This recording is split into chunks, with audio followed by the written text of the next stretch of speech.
I think it's fair to say that we've all seen this over the last few years, haven't we?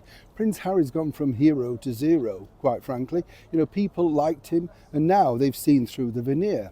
And he's helped that veneer by basically exposing himself on interviews and in his book Spare, basically boasting about things that suddenly now apparently are not true.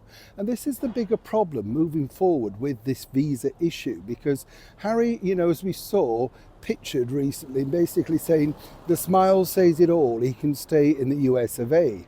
But things and problems are mounting. As ever, let me explain. Morning, lovely to see you. Thank you so much for joining me today. The very heart of London. I hope we're all right. Lovely quick wave to you. Absolutely. Well, thank you so much for enjoying the recent video regarding another former royal. That's it, the Diva King, of course, from Edward and Mrs. Simpson. It just proves, doesn't it, how much control these individuals felt that they had over certain levels, including the mainstream media at the time.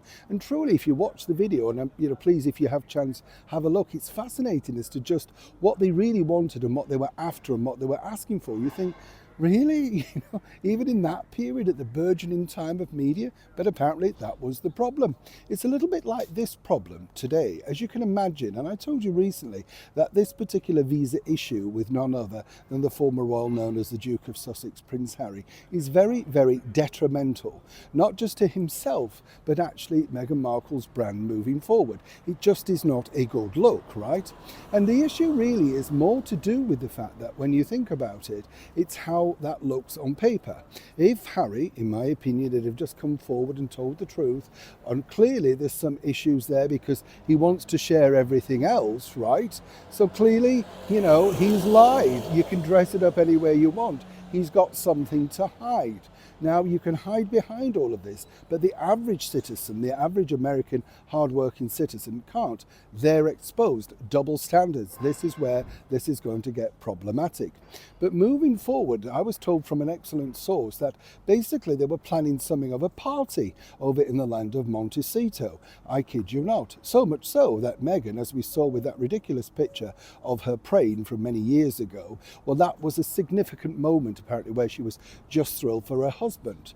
She's been told not to do that again by her new marketing team, the people behind her, as ever we have to say allegedly, because this is going to antagonize people.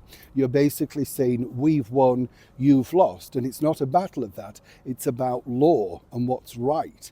Now, as we know, the company that is trying to still have this overturned and look further and deeper into this royal visa are carrying on, and some people suggest, and rightly so. But for Harry and Meghan, and in particular Meghan Markle, to zip over to social media to basically, again, emulate her heroine, Marilyn Monroe, just as Marilyn did many years ago, if you remember, when her then husband, the playwright Arthur Miller, was being accused of many different things. Well, she went public, and that really had a big backlash for a short period on her career. You would have thought, studying the icon so much, she might have realised exactly how certain things didn't work out. So for now, apparently Meghan's halted those proceedings of happiness and a planned party. But as we know, Harry, very cocky, very sure of himself, and never ever been told off before, is planning at least to get some kind of public digging on his next speaking engagement. Can anybody stop this buffoon, one might suggest? Neil Sean in the very heart of London.